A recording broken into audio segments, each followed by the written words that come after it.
garaa kootti gubadhee barreessuutan kee qalama koo fudhadhe of qalchaa of tuffadhee sin tuffachuutti ka'e tuu nan tuffadhee dhaloota ammaa sin keessan jirtan warri gamna tuffadheera warra geessaa abdiin keenya dargaggeessa Huseen jedhee amma beessa ga'eessi dubbii micciiraa wayya dargaggeessa sadhiira na of qalchaa deebi'ee yemmuu dubadhu eenyuyyuu filadhu naa wayyu hundayyuu hunda keessaan qaba muraasa hayyuu suuta jedhee yemmuu ilaalu dargaggeessis ga'eessan caalu buddeen arginaan paasifiki san danqu jaamaa taa'ajisaa deebi'ee naru nan tuffadhe dhaloota amma sin keessan jirta warri gamna mee nan gaafadha warra hubataa Hayilee Fidaasoo ka'e nutti dubbata akka tasaa osoo nutti dhufe nu biraan darbu jedhee nu tufe akkas jedhee harmeen qoratu edaa hin rakkattee harmeetu erganaan deebii maal eegaltee moo rakkannaan jara kana dhalte akkamiin harmee gadhee dhaluu barte Asteer Gannoo osoo deebitee galte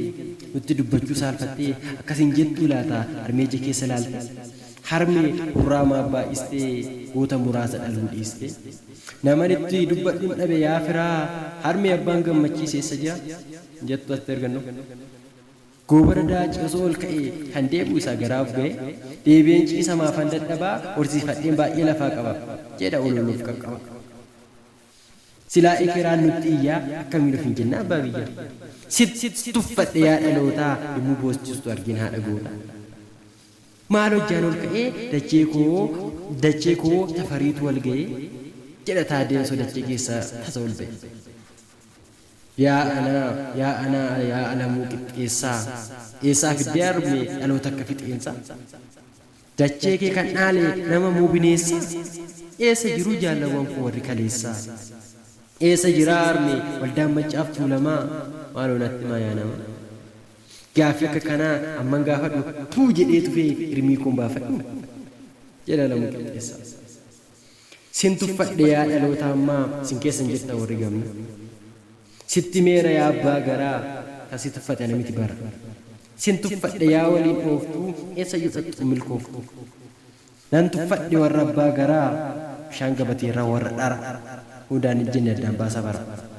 isiniin eebbisa warri haftanii isin fayyadatuuf fudhattanii harka ol kaaftanii isin haa baraaru uumaanii jala deemtuu dargaggeessaa qoree dhoqqee keessaa wallaaltuu ga'eessaa xaxxuu jaarsa keessaa